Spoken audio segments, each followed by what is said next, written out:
যে আয়াত থেকে, ওর নাম হচ্ছে আয়াতুল কুরসি। আয়াতুল কুরসির প্রথম ফজিলত কি বলেছি মনে আছে বাবা? বক্তব্য মনে রাখার জিনিস, খালি শুনে পালানোর জিনিস নয়। প্রথম ফজিলত হলো ফরজ নামাজে সালাম ফিরানোর পরে পড়বেন, মরণের পরে আল্লাহ আপনার জান্নাত দান করবেন, বলুন সুবহানাল্লাহ। দ্বিতীয় ফজিলত, কেউ যদি আয়াতুল কুরসি পড়ে ঘুমায়, আল্লাহ তাআলা তার ঘর, তার বাড়ি, তার দেহ ফজর পর্যন্ত ফেরেশতা দিয়ে হাই সিকিউরিটি দান করবেন। জোরে বলুন। বলো যে দলিল কি? হযরতে আবু হুরায়রা রাদিয়াল্লাহু তাআলা আনহু আল্লাহর নবীর কাছে গিয়ে বললেন, আল্লাহর নবী, আমার বাগানে আজকে চুরি হয়েছে, আমি চোরকে যখন ধরতে যাব, চোরটা তখন পালিয়ে চলে গেছে। নবী বললেন, আর একদিন গার্ড দাও। রাত্রেবেলা আবু হুরায়রা রাদিয়াল্লাহু তাআলা আনহু ঈশার নামাজ পড়ে বাগানে চুপি সারে বসে আছে। রাত যখন 1:45 বাজলো, ওই সময় চোরটা আবার চলে আসলো। পিছন থেকে আবু হুরায়রা হাতটা চেপে ধরলো, বলল, ছেড়ে দাও, ছেড়ে দাও, আমি আর কখনো চুরি করব না, আজকের মতো এসেছি, জীবনে আর আসবো না। আবু হুরায়রা রাদিয়াল্লাহু তাআলা আনহু যখন ছেড়ে দিল, নবীর কাছে খবর গেল। নবী বললেন, সাবধানে থাকবে, আবার আসবে। চোর যদি একবার জানতে পারে এই বাড়ির জানালা ভাঙা, কি ঘর ক্যাশ বাক্সের চাবি ওই ওখানে থাকে, ও আসবে না, আসবে না? আরে বলছেন না কেন? আলহামদুলিল্লাহ। নবী বললেন, আবু হুরায়রা সাবধান থেকো বাবা, ফের আসতে পারে। চোরের লোভ সাংঘাতিক লোভ। তবে এখন আর বাবা ওই চোর টোর আর নেই, আছে? কথা বলছেন না? দেখাবো চোর, দেখাবো? কথা বলছেন না? চোর দেখাবো কি? একটা ছেলে চাকরি পাবে, যোগ্য ছেলে, 8 লাখ টাকা না দিলে চাকরি দেবো না। এটা চোরের বাপ না? বাপ না? জোরে বলুন। আবাস যোজনার টাকা সরকার দেবে, 10,000 না দিলে ঘর দেব না, এ তো চোরের ঠাকুরদা। কি গো, মসজিদ কমিটির ক্যাশিয়ার, 24 কথা বলছো, এখানে বললে আর পয়সা মোটেই দেবে। মসজিদ কমিটির ক্যাশিয়ারও 10 বছর পরে পদত্যাগ করলো, বললে মসজিদের হিসাব দাও, বললে আগের ক্যাশিয়ারের খাতা দেখাও। আরে তুই শালা হিসাব দিবি না, আগের ক্যাশিয়ার খাতা দেখতে হবে? তোর হিসাবটা তুই দে, বললে আগের ক্যাশিয়ার হিসাব দিক। এটা কিন্তু চোর। কি শুনছেন আপনারা? কন্ট্রাক্টরির কাজ করতে গেল, রাস্তার পাথর, রাস্তার বালি, ইট 2 ফুট করে মাল খেয়ে নিল। পরের বছর হজে গিয়ে বলছে, লাব্বাইক আল্লাহুম্মা লাব্বাইক, লাব্বাইক লা শারীকা লা লাব্বাইক, ইন্নাল হামদা ওয়ান নি'মাতা ওয়াল মুলকা লাকা লা শারীকা লাকা লাব্বাইক। আল্লাহ বললে, আগে রডগুলো, সিমেন্টগুলো, বালিগুলো ফেরত দিয়ে আয়, তবে লাব্বাইক শুনবো। কি গো, লাব্বাইক লাব্বাইক করছে, আর মাল যেটা খেয়েছিস ওটা কি হয়েছে, ওটা হিসাব আছে? এটা কিন্তু চোর, মিস্টার চোর। কি চোর বলুন? মিস্টার চোর। ক্লাসে স্কুল মাস্টারও ক্লাসে ঢুকবে, সরকারি নিয়ম হলো 10:30 থেকে 11টা, ক্লাস থেকে বার হবে বিকাল 4টে, দুপুরে 30 মিনিট টিফিন। আপনার স্কুলে, এটা স্কুল নাকি? সব বনাশ করেছে। স্কুল চলছে এখন? স্কুল এখন খুলেনি বাবা। যখন স্কুল চলবে, কোন মাস্টার আসছে 11টা, কোন মাস্টার আসছে 11:30টা, ম্যাডাম আসছে, হেড ম্যাডাম ঠোঁটে লিপস্টিক দিয়ে 12টা। ছাত্রীরা বলছে, ম্যাডাম ক্লাস নেবেন। চুপ! একদিন বাচ্চারা ক্লাস করলে তুমি তো পাছা ফাটিয়ে দাও, আর তোমার পাছায় লবণ দেবে কে? কি বলো বলো? তুমি একটা বাচ্চা ক্লাসে মিস করেছে, তুমি মেরে কান ছিঁড়ে দিয়েছো, তো তোমার পাছাটা ফাটাবে কে? তোমার তো মনে হচ্ছে পাছায় অ্যাসিড দেওয়া দরকার।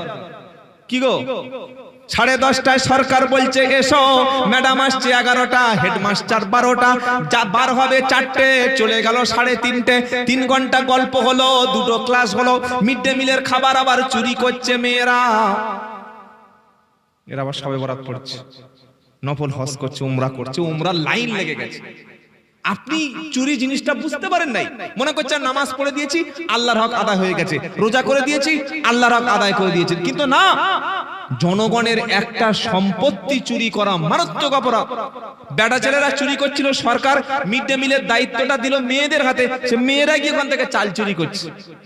আপনি বাচ্চাদের খাবার চুরি করছেন না, আপনার ছোট বাচ্চার মতো আরেকটা বাচ্চার খাবার আপনি চুরি করছেন। তাই চোরের মতো অপরাধী। আর যারা রাজনীতি করেন, আমার যদি কোনো ভাই থাকেন, আমি আপনাদের বিপক্ষে নই, আপনি সৎভাবে রাজনীতি করুন। জনগণের একটা টাকা, একটা অধিকার, রাস্তাঘাট, পানি, বিদ্যুৎ, স্কুল, দপ্তর এগুলো বুঝিয়ে যদি না দেন, ক্ষমতায় গিয়ে শুধু ভুঁড়ি বাড়ছে, গাড়ি বাড়ছে, টাকা বাড়ছে, বললে ভাইরা আমি ক্ষমতায় আসলে চুরি বন্ধ হয়ে যাবে।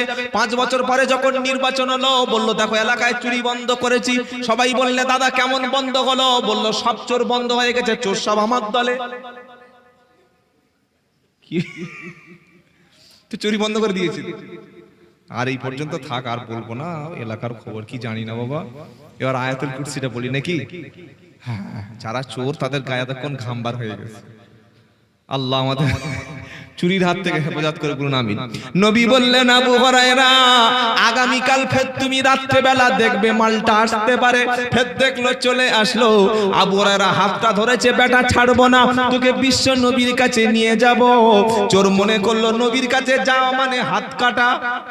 জানেন না কোরআন, আসারিকু ওয়াসারিকাতু ফাকতাউ আইদিয়াহুমা। আল্লাহ বলছেন চোর পুরুষ হোক আর নারী হোক তার হাত কেটে ফেলো। জোরে বলুন। আরে আপনারা চুরি করেন তো সুবহানাল্লাহ বলতে কষ্ট হচ্ছে কেন? জোরে বলুন না সুবহানাল্লাহ। চোর পুরুষ হোক আর নারী হোক হাত কাটো। আয়াতটা কেন নাজিল হলো? নাজিল হওয়ার পিছনে কারণ হলো আল্লাহর নবী সাল্লাল্লাহু আলাইহি সাল্লাম যখন মদিনায় ছিলেন, একটা খুব ভালো ভদ্র মহিলা, সম্ভ্রান্ত শিক্ষিতা মহিলা, পয়সাওয়ালা মহিলা মানুষ চুরি করে 2 কারণে, এক অভাবে আর একটা স্বভাবে। একটা হলো অভাব, আরেকটা হলো স্বভাব। মহিলা স্বভাবে চুরি করলো, স্বভাবটা খারাপ, চুরির করলো। আল্লাহর নবীর কাছে যখন বিচার দেওয়া হলো, নবীজি বলল জুমার দিনে হাত কাটবো। কয়েকজন সাহাবা বলল আল্লাহর নবী ওই মহিলাটা অত্যন্ত সম্ভ্রান্ত, ওই মহিলাটা অত্যন্ত ফেমাস, পপুলার, আপনি কি তার হাত কাটবেন? আমার নবী প্রচন্ড রেগে গিয়ে বললেন, হ্যাঁ মুসলমান শুনে রাখো, একটা মহিলার হাত কাটবো, তোমরা কষ্ট হচ্ছে, তোমরা বাধা দিচ্ছ, তোমাদের কাছে খারাপ লাগছে, যেহেতু মহিলাটা খুব দামি মহিলা, সম্ভ্রান্ত মহিলা। আজকের ওই মহিলা চুরি যদি না করে আমার কলিজার টুকরা ফাতেমা চুরি করত, আমি নবী আমার ফাতেমার হাত কেটে নিতাম। জোরে বলুন সুবহানাল্লাহ। এর নাম ইসলাম। আলহামদুলিল্লাহ, কোনো ডুপ্লিসিটি নাই যে ওর ঘরের ছেলে খারাপ কাজ করেছে মেরে করে দেবার আমার ছেলে না বাবা ঠিক আছে, এটা ইসলাম না। অপরাধ যে করবে শাস্তি সেই পাবে।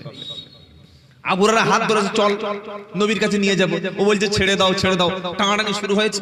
লোকটি বলল ছেড়ে দাও, তুমি যদি আমার ছেড়ে দাও, আজকের তোমাকে এমন একটা জিনিস শিখিয়ে দেব, কিয়ামত পর্যন্ত তোমার বাড়ি কখনো চুরি হবে না। জোরে বলুন। তা বলছে তাই? বললে হ্যাঁ। বলে আগে বলো তবে ছাড়বো, তোমার তো তার বিশ্বাস করবো না। তুমি 2 দিন আমার সঙ্গে ডিনাই করেছো, 2 দিন আমার সঙ্গে ফলস কথা বলেছো, মিথ্যা বলে, তুমি তো মিথ্যাবাদী, লায়ার। ফের যদি ছেড়ে দিবে, যদি আবার তুমি আসো।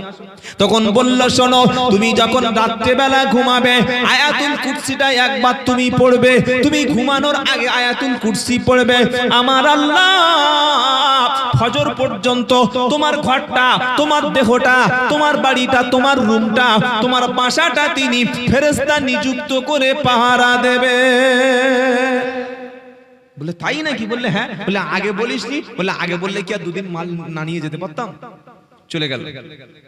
আল্লাহর নবীর কাছে ফজরের নামাজের পরে আবু হুরায়রা রাদিয়াল্লাহু তাআলা আনহু যখন ঘটনাটা নবীর কাছে খুলে বললেন, আমার নবী বললেন ও চরম মিথ্যাবাদী হলেও কথা যেটা বলেছে সেটা সত্যি। নবী বললেন কে ছিল ইয়া রাসূলুল্লাহ? আমার নবী বললেন ও ছিল মিস্টার ইবলিস, শয়তান। শুনছেন এই আয়াতুল কুরসির যে ফজিলত, এটা কিন্তু বর্ণনাকারী শয়তান। কি গো? নবী বললেন ও শয়তান হলেও কথাটা বলেছে সত্য। অনেক সময় দেখবেন মত করে সত্য কথা বলে, বলে না? বলে না?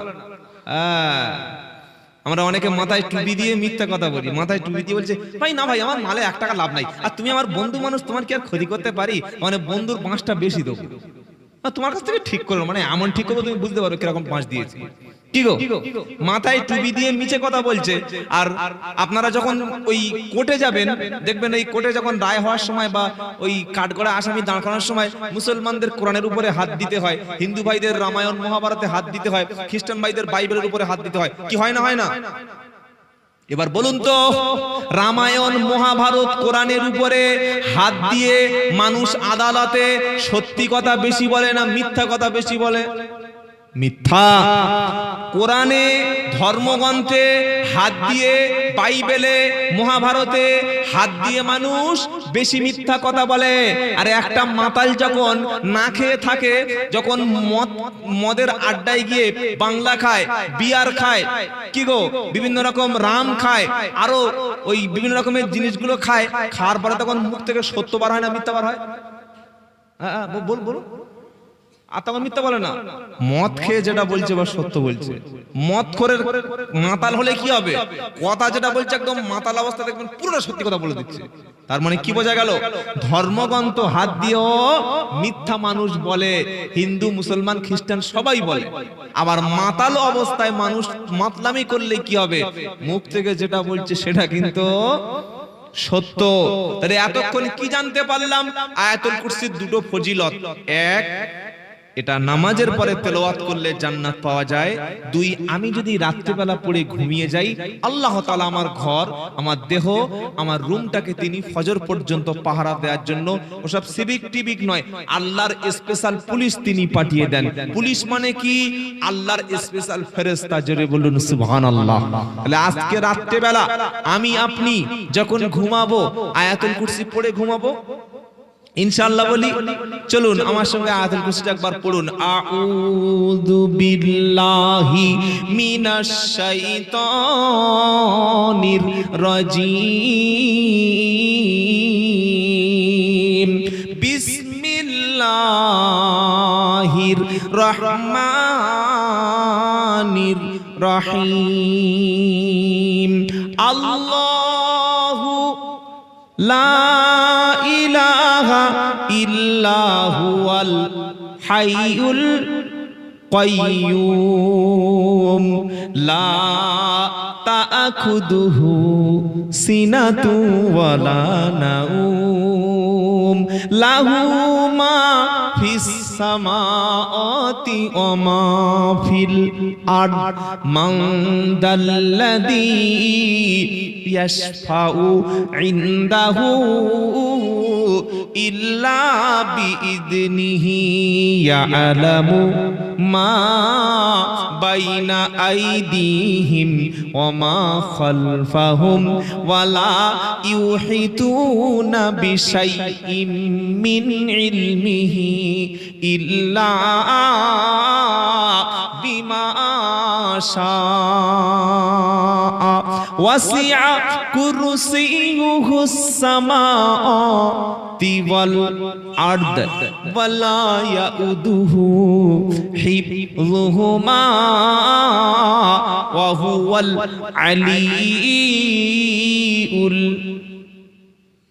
আলিউল সবার হয়নি বাবা। আযীম, আযীম, আযীম মানে মহান। আর যদি বলি আজিম মানে শয়তান। শুনতে পেলেন আরবি কতটা মানে পার্থক্য হয়ে যাচ্ছে? কি গো, কেউ বলছে ফাসাল্লি লিরাব্বিকা ওয়ানহার, কোন সূরা? কাউসার, জানেন না? ইন্না আতাইনাকাল কাউসার ফাসাল্লি লিরাব্বিকা ওয়ানহার। আল্লাহ কি বলছে? আল্লাহ বলছেন নবী আমি আপনাকে কাউসার দান করেছি, ফাসাল্লি লিরাব্বিকা ওয়ানহার, আপনি আপনার রবের নামে, প্রভুর নামে নামাজ পড়ুন এবং কুরবানি করুন। আর কেউ যদি বলে ফাসাল্লি লিরাব্বিকা ওয়ানহার, এর অর্থ হবে আপনি আপনার আল্লাহর জন্য নামাজ পড়ুন এবং আল্লাহকে ধমক দিন। আল্লাহ ধমক দিলে সে একজন মুজাদ্দেদ হয়ে যাবে, তাই তো? নাউযুবিল্লাহ। এজন্য কোরআনটা ওস্তাদের কাছে বসে শিখতে হয়, কোন আলেমদের মজলিসে বসে কোরআন শিখতে হয়, দাওয়াত ও তাবলীগের মেহনতের সঙ্গে জুড়ে কোরআন শিখতে হয়, মসজিদে ইমাম সাহেবের কাছে বসে কোরআনটা শিখতে হয়। কোথায় শিখেছো বাবা? বললাম আমার দাদির কাছ থেকে। তো দাদি কারি সাহেব, মাওলানা সাহেব না মুফতি সাহেব? নানি দাদিদের পড়া আমরা জানি না, ওদের পড়া অন্যরকম। ও সব জায়গায় টান দেবে, সব জায়গায় টান। ইয়াসিন আল কুরআনিল হাকিম ইন্নাকা লামিনাল মুরসালিন আলা সিরাতিম। কি পড়ছে রে খ্যাপা কথাকার। আল্লাহ বলছেন কোরআন পড়লে ইমানদারের চক্ষু পানিতে ভিজে যাবে। জোরে বলুন সুবহানাল্লাহ। ওয়া ইদা সামিউ মা উনজিলা ইলার রাসূলি তারা আয়ুনাহুম তাফিদু মিনাদ দামঈ মিম্মা আরাফু মিনাল হাক্কি ইয়াকুলুনা রাব্বানা আমান্না ফাকুতুবুনা মা'আশ শাহিদিন। 7 পারা প্রথম পৃষ্ঠা 1 নম্বর লাইন 83 নম্বর আয়াত সূরা মাইদা। আমার আল্লাহ পাক বলছে, হে নবী, আপনার উপরে যে কোরআন পাঠিয়েছি, ঈমানদার ব্যক্তি যখন কোরআন পড়বে তারা আপনি দেখতে পাবেন ঈমানদার ব্যক্তি কোরআন শুনে তাদের চক্ষুটা ভিজে গেছে, তারা কান্নাকাটি শুরু করে দিয়েছে। জোরে বলুন। ঈমানদার ব্যক্তি কোরআন শুনে কেন কাঁদে? তারা আল্লাহকে চিনতে পেরেছে। জান্নাতের আশায় জাহান্নামের ভয়ে, আযাবের ভয়ে কাঁদে। কারণ কোরআন কোনো নানি দাদির গল্প না। কোরআন কোনো নানি দাদির গল্প আছে বলছেন না কেন? কোরআন আপনি পড়ুন, যেখান থেকে পড়বেন কি আছে জানেন? একবার জাহান্নামের ভয়ে দেখাবে, একবার জান্নাতের আশা দেখাবে, একবার বিভিন্ন নবীর আযাবের কথা বলবে, একবার দোজখের কথা বলবে, একবার আল্লাহর জিকিরের কথা বলবে, একবার নবীদের জীবনী শোনাবে, আল্লাহর মহত্ব বড়ত্ব শোনাবে। জোরে বলুন। বলো যে কই কোরআনে খালি কিরকম কি আছে একটু বলুন দেখি। খালি এক পৃষ্ঠা একটু পড়ছি, হালকা করে শুনুন। আলিফ লাম মিম যালিকাল কিতাবু লা রাইবা ফীহি হুদাল লিল মুত্তাকিন।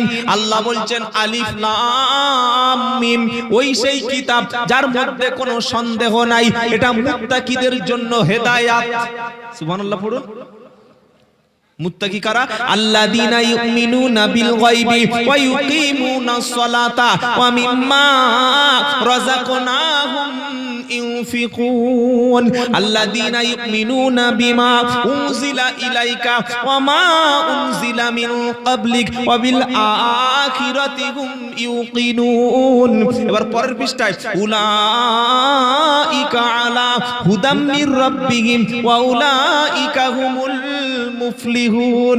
আল্লাহ বলছেন মুত্তাকি তারা যারা আল্লাহকে না দেখে বিশ্বাস করেছে, নামাজ কায়েম করেছে, তাদের সম্পদ খরচ করেছে, আপনার উপরে যে কিতাব ওই কিতাবটা বিশ্বাস করেছে, আগের নবীদের উপর কিতাব বিশ্বাস করেছে, ওরা হেদায়েতের পথে আছে, ওরা হলো সফল জান্নাতি। এটা ঈমানদারদের বললেন না কাফেরদের বললেন? আরে বলছেন না কেন? এটা ঈমানদারদের বলে নিল, এবার কাফেরদের শুরু করেছে। কে বলছে? আল্লাহ। ইন্নাল্লাযীনা কাফারু সাওয়াউন আলাইহিম আনদারতাহুম আম লাম তুনদিরহুম লা ইউমিনুন। আল্লাহ বলছেন নিশ্চয়ই যারা কাফের তারা, তাদের ভয় দেখাও আর না দেখাও দুটো সমান, ওরা জীবনে কখনো ঈমান আনবে না। কেন? খতামাল্লাহু আলা কুলুবিহিম, তাদের অন্তরের উপরে আমার আল্লাহ মোহর মেরে দিয়েছেন। ও আলা সামিহিম, কানে রয়েছে পর্দা। ও আলা আবসারিহিম, দৃষ্টিতে আল্লাহ তাদের চক্ষু অন্ধ করে দিয়েছে। ও গিশাওয়াতু ওয়া লাহুম আযাবুন আযীম, তাদের জন্য রয়েছে মহান আযাব, কঠিন আযাব। তখন একবার মুমিনদের কথা, একবার কাফের। এভাবে কোরআন আপনি যেমন এরকম পড়বেন, শুনতে পাচ্ছেন না? পারেন না? এটা হলো কোরআন। তো যে আয়াতুল কুরসিটা আমরা পড়লাম, এটা আপনি পাবেন। আচ্ছা, আমার কথা আপনারা বুঝতে পারছেন বাবা? একটু বলুন বাবা। যদি বোঝাতে না পারি তো আচ্ছা, এই গেটের বাইরে ওরা কি ইয়াজুজ মাজুজের দল নাকি, না কানাদার জালের দল? এরা কারা বাবা? এই যারা চিল্লাচ্ছে, এই ছেলেগুলোর বাবা মা নাই? হ্যাঁ, এদের না ধরে পাগলা করাতে দিয়ে আসুন। কারণ রাত 12:30টার পরে পাগল্লাই চিল্লাচিল্লি করে। কি গো, 12:30টার পরে মানুষ ঘুমিয়ে যায়। আর এক শ্রেণীর নাম বলবো, বললে আমার পিঠের চামড়া তুলে দেবো, আর বলবো না। বলবো রাত 12:30টার দিকে কারা কোন প্রাণী ডাকে, হু করে কোন প্রাণী ডাকে? এবার বুঝে নাও, কুকুর শিয়াল গাধাগুলো চেল্লায়। এদের কমন সেন্স নাই, যেখানে কোরআনে আলোচনা হচ্ছে। ছি ছি ছি ছি। আল্লাহ এদের হেদায়েত করুক। বদদোয়া করে লাভ নেই, হেদায়েত করুক। সকলে বলুন আমিন। একজন গিয়ে একটু মানা করুন, যেখানে কথা বলতে মানা করছে, মানা করুন বলেছেন। আসলে দোষ ওদের নাই, দোষ আমাদের। আমরা বাচ্চা হলে বলে এনে বাবা মোবাইল নে, হাতে ধরে দিয়েছি। বাপ মাদিকে মস্তি মারছে আর ছেলের হাতে মোবাইল তুলে দিচ্ছে, যা তোরা গিয়ে গান শোন, গিয়ে খেলা কর। মা সিরিয়ালে ব্যস্ত, বাচ্চা ওদিকে কার্টুনে ব্যস্ত। কেউ করছে না, করছে না। এখন একটা মা তার বাচ্চাকে পড়তে বসতে বলছে না, বড় আশ্চর্য লাগে। একটা মা তার বাচ্চাকে ফজর পরে মক্তবে পাঠায় না। একটা মা তার বাচ্চাকে সালাম শেখায় না। একটা মা তার একটা বাচ্চাকে নামাজ শেখায় না। আমাদের মা, আমাদের বাবা, আমার কথা বলছি, আপনাদের কথা ভুলে গেলাম, ছেড়ে দিলাম। মসজিদে নামাজ না পড়তে গেলে আমাদের শাস্তি দিত, স্কুলে না গেলে আমাদের খাবার বন্ধ করে দিত, টিউশনি পড়তে না গেলে আমাকে পিটতো। আর এখনকার ছেলে মেয়েগুলো কোনো খবর নেই, খালি জন্ম দিয়ে ছেড়ে দিয়েছে, কিলবিল কিলবিল কিলবিল, চলেই যাচ্ছে। এভাবে সন্তান মানুষ হয় না। আর বছরে, আমি আব্দুল্লাহ জুবাইর বলছি, কথাটা শোনো, খারাপ লাগবে হয়তো শুনতে, বছরে একবার জলসা দিয়ে সমাজ কখনো পরিবর্তন সম্ভব না। আমি যেটা বলছি এটা দিক নির্দেশনা, এটা বাড়িতে গিয়ে আপনাকে কাজে অ্যাপ্লাই করতে হবে, কাজে আপনাকে কাজ হিসাবে আমলে আনতে হবে, তবে কাজ হবে। ডাক্তার তো প্রেসক্রিপশন লিখে দেয়, ওষুধ তো থাকে মেডিকেল ফার্মেসিতে, আপনাকে প্রেসক্রিপশন দেখে ওষুধ কিনে যে নিয়মে খেতে বলে সেই নিয়মে খেতে হয়, সেই নিয়মে ঘুমাতে হয়, সেই নিয়মে চলতে হয়। তা না হলে এক সপ্তাহ পরে আপনার কোনো ডেভেলপ হবে না। বক্তা যেগুলো বলে আল্লাহর কোরআনের প্রেসক্রিপশন থেকে ডেসক্রিপশন দিয়ে দেয়, আপনারা যদি সেটা অ্যাকসেপ্ট না করেন, বাড়ি গিয়ে যদি সেই একই ভুল করেন, তাহলে সেই থেকে যাবে। পরিবর্তন হবে ইনশাআল্লাহ, বলুন। আয়াতুল কুরসি আলোচনা শুরু হচ্ছে। প্রথমে আল্লাহ বলছেন, শোনো, কোনো আওয়াজ করবেন না প্লিজ। যদি কারোর কোরআনের আলোচনা শুনতে অসুবিধা লাগে, আপনাদের জন্য এদিকে ওদিকে সব দরজা খোলা আছে, বাড়ি চলে যেতে পারেন। আর যদি বলেন শুনবো, তো শুনুন, ইনশাআল্লাহ কাজে লাগবে। খুব গুরুত্বপূর্ণ আলোচনা হচ্ছে। প্রথমে আল্লাহ বললেন, আল্লাহু লা ইলাহা ইল্লাহু আল হাইয়ুল কাইয়্যুম। এটা কোথায় পাবেন? এক্ষুনি কোরআন শরীফ খুলুন, তৃতীয় পারা, প্রথম পৃষ্ঠা, 10 নম্বর লাইন, 255 নম্বর আয়াত, সূরা নাম বাকারা। একদম তৃতীয় পারার প্রথম পৃষ্ঠা খুলে মোটা মোটা করে লেখা আছে। আয়াতুল কুরসির প্রথম শব্দ কি? প্রথম বাক্য কি? আল্লাহু লা ইলাহা ইল্লাহু আল হাইয়ুল কাইয়্যুম। শব্দটা কি? প্রথমে জোরে বলেন, আল্লাহ। প্রথম শব্দ কি? জোরে বলেন। আজানের প্রথম শব্দ কি? নামাজের প্রথম শব্দ কি? জানাজার প্রথম শব্দ কি? জীবনের শেষ নামাজ জানাজা। ওই জানাজার নামাজে যখন সালাম ফিরিয়ে দিলাম, আসসালামু আলাইকুম ওয়া রাহমাতুল্লাহ, আসসালামু আলাইকুম ওয়া রাহমাতুল্লাহ, তো প্রথম শব্দ জীবনের কানে আজান হলো, শব্দটা ছিল আল্লাহ। আর জানাজার নামাজ দিয়ে আপনাকে শেষ করা হলো, ওখানে কি বলা হলো? আল্লাহ। শব্দ শুরু হলো আল্লাহ দিয়ে, জীবন শুরু হলো আল্লাহ দিয়ে, আর জীবন শেষ হলো, জোরে বলো, জন্মের পরে কানে আজান কি দেয়নি, তুমি মুসলমান ছাড়া হওনি।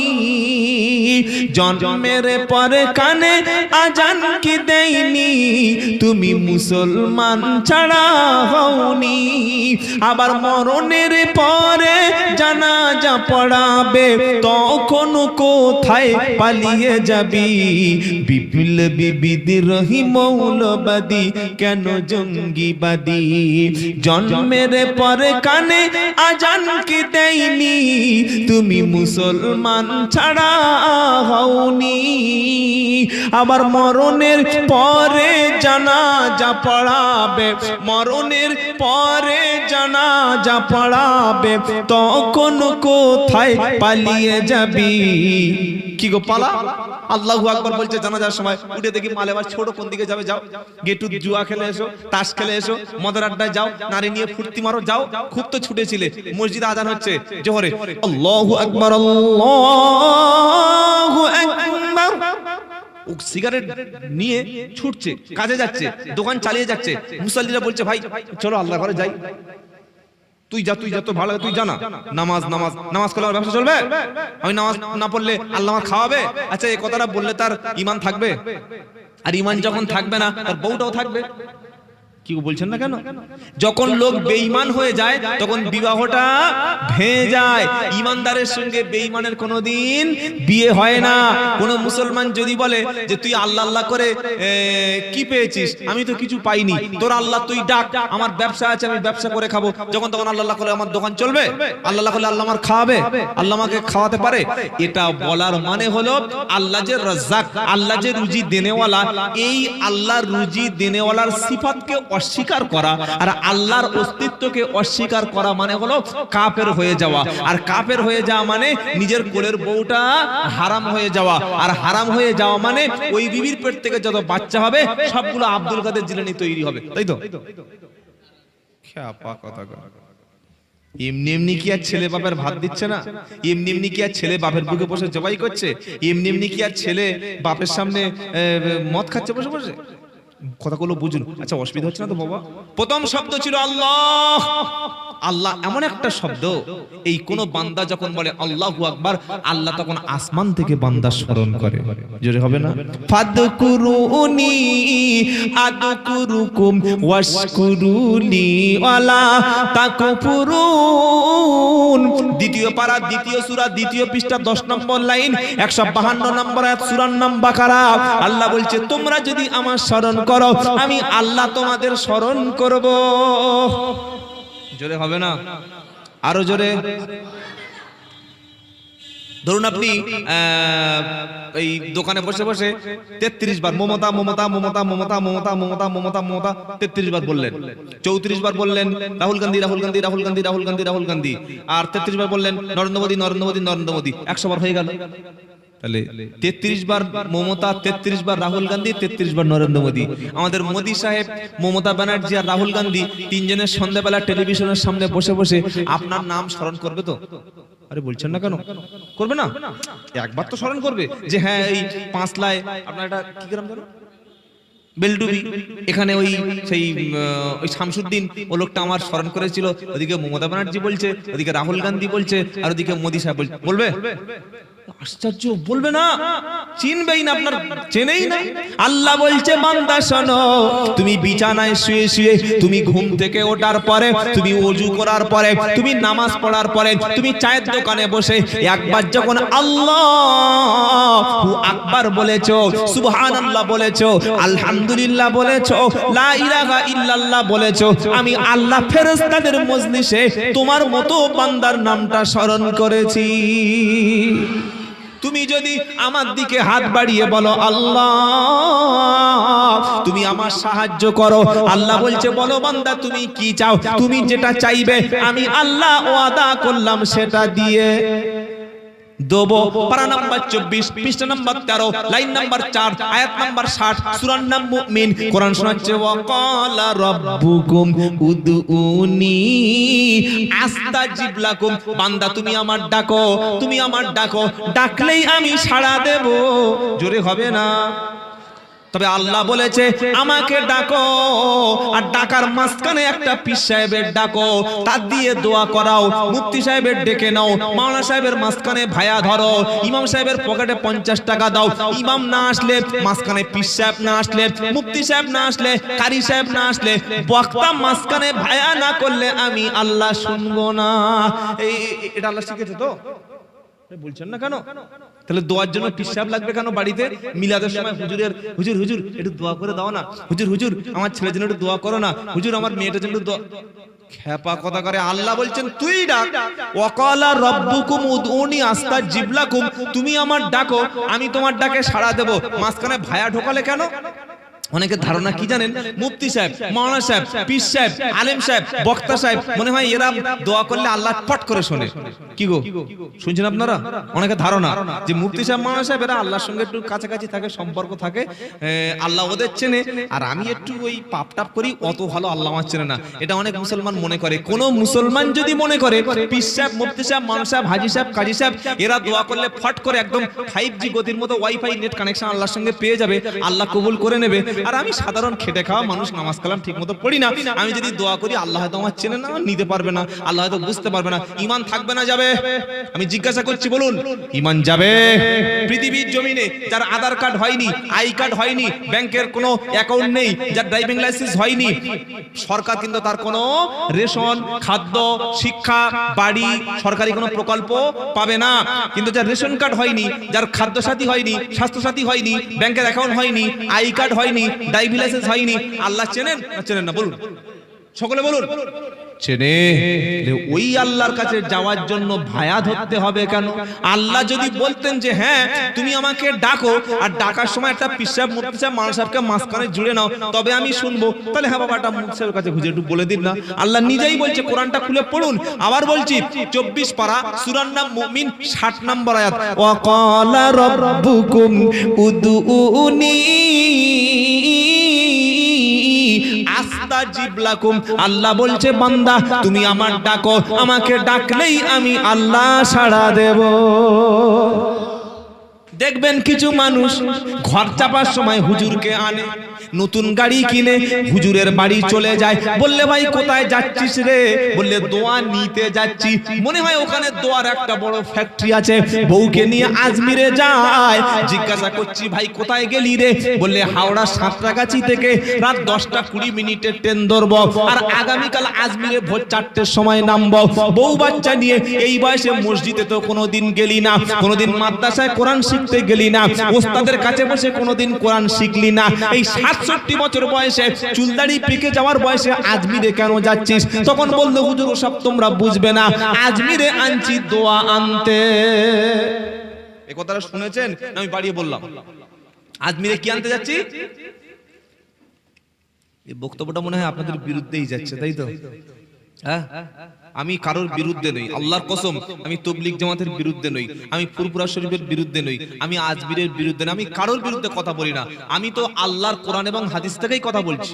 কি শুনছেন আপনারা?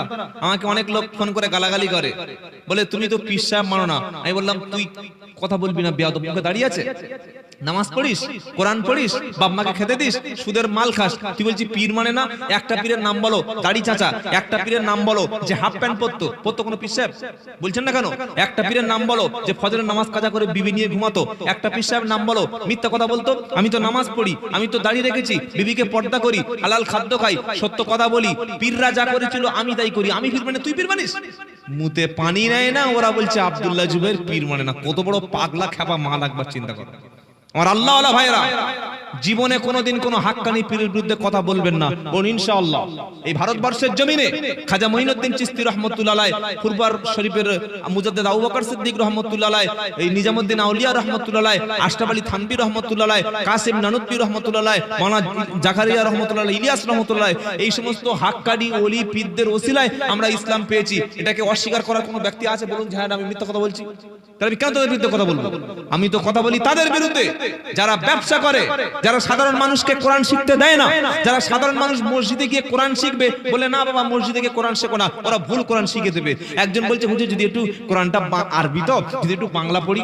ও সর্বনাশ, না না না না না, খবরদার বাবা, কোরআন বাংলা পড়ো না। কেন? বলে কোরআন বাংলা পড়লে ঈমান চলে যাবে। ছি ছি ছি ছি, বাংলা কোরআন পড়লে ঈমান চলে যায়? আসলে কোরআন বাংলায় পড়লে এই ধান্দাবাজদের ব্যবসা বন্ধ হয়ে যাবে। ও তো সূরা মুমিনের 60 নম্বর আয়াতে পড়বে, কি পড়বে? ওয়া ক্বালা রাব্বুকুম উদউনি আস্তাজিব লাকুম। আল্লাহ বলছে বান্দা তুমি আমার ডাকো, ডাকলেই তোমার সাড়া দেব। ও বলবে ও মুফতি সাহেব, ও মাওলানা সাহেব, এই তো কোরআনে লেখা আছে আল্লাহকে ডাকতে গেলে কোনো ভায়া লাগে না, আল্লাহকে ধরতে গেলে কোনো মাধ্যম লাগে না। আল্লাহ বলছে ডাইরেক্ট ডাকো, তিনি সাড়া দেবেন। এবার কেউ প্রশ্ন করতে পারে আল্লাহকে ডাকবো ঠিক আছে, তিনি কত দূর আছে বলুন, দূরে আছে না কাছে আছে? উত্তর দিচ্ছে আল্লাহ ওয়া নাহানু আকরাবু ইলাইহি মিন হাবলিল ওয়ারিদ।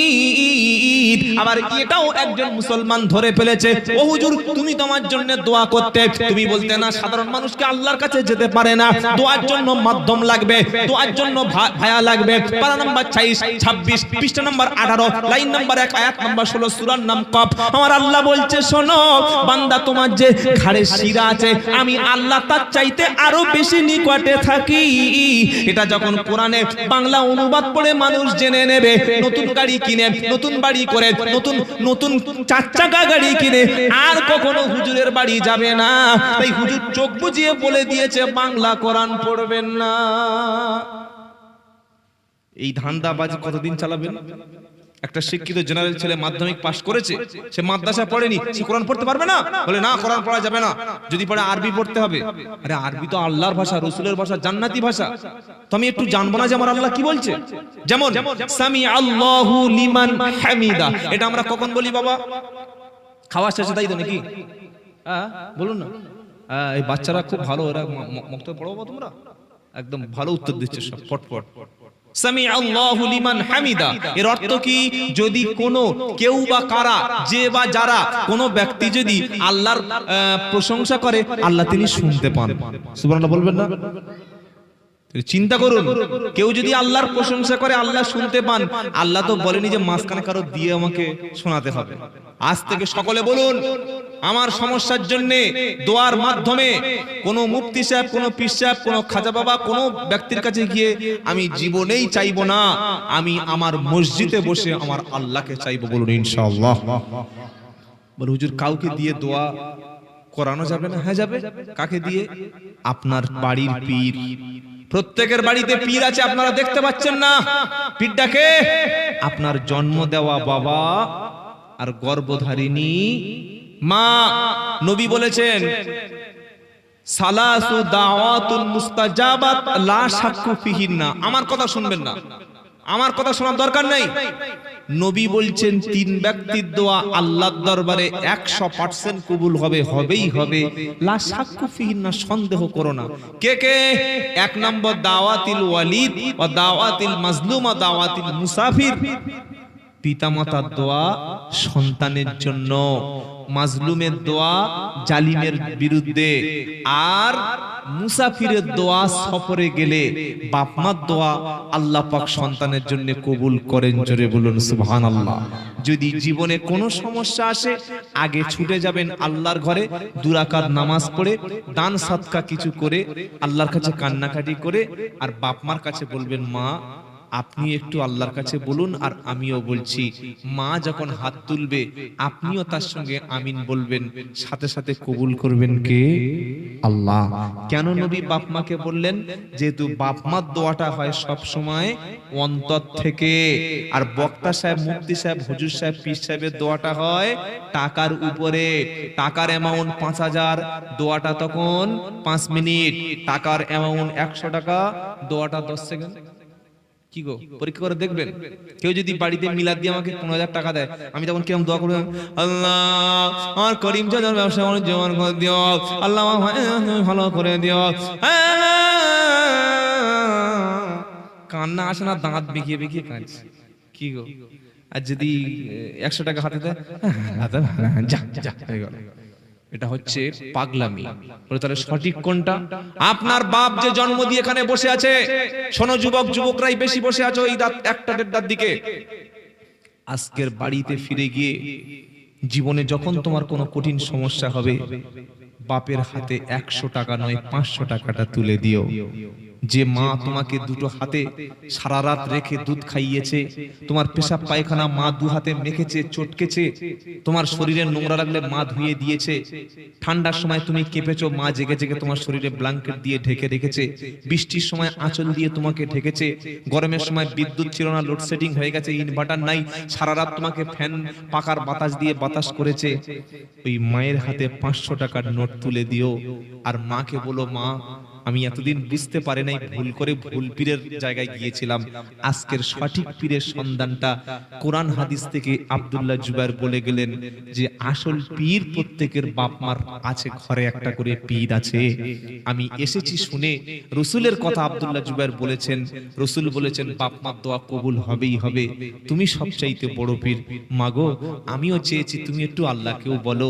আমার আল্লাহ বলবেন বান্দা, যখন বাপ মা হাত তুলেছে, বাপ মার চোখের পানি যখন নিচে পড়েছে, ওই সন্তানের কষ্ট, দুঃখ, টেনশন, ডিপ্রেশন যা কিছু আছে, 1 সেকেন্ডের মধ্যে আমি আল্লাহ সব দূর করে দিলাম। জোরে বলুন সুবহানাল্লাহ।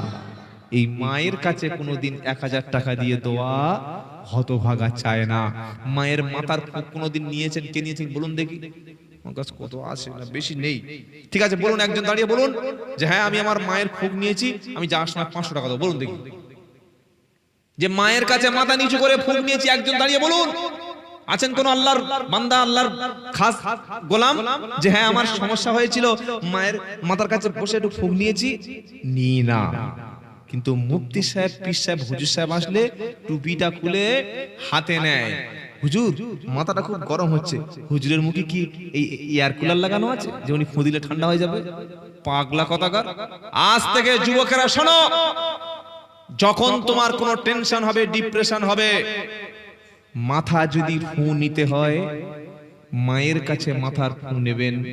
যারা বৃদ্ধ বাবা মা বসে আছেন, বাবা এই বাবার কাছে বলবেন আব্বা গো এতদিন ভুল জায়গায় হাওয়া ভরেছিলাম, ফু নিয়েছিলাম, আজকে ভুলটা সংশোধন করে নিলাম, আজ থেকে তুমি আমার মাথায় ফু দাও। বাপের ফুটা যখন মুখ থেকে বার হবে, আল্লাহর আরশের রহমতের দরজাটা তোমার জন্য খুলে যাবে। জোরে বলুন, জোরে বলুন সুবহানাল্লাহ। তাই কবি বলছেন মায়ের দোয়া লাও হে মুমিন, মায়ের দোয়া লাও, মায়ের দোয়া লাও হে মুমিন, মায়ের দোয়া লাও। বিপদে পড়বে না তুমি যখন যেতায় যাও, মায়ের দোয়া লাও হে মুমিন, মায়ের দোয়া লাও। সকলে বলুন মায়ের কাছে থাকবো, মায়ের খেদমত করবো, মাকে ভালোবাসবো। বলি ইনশাআল্লাহ। নারায়ে তাকবীর।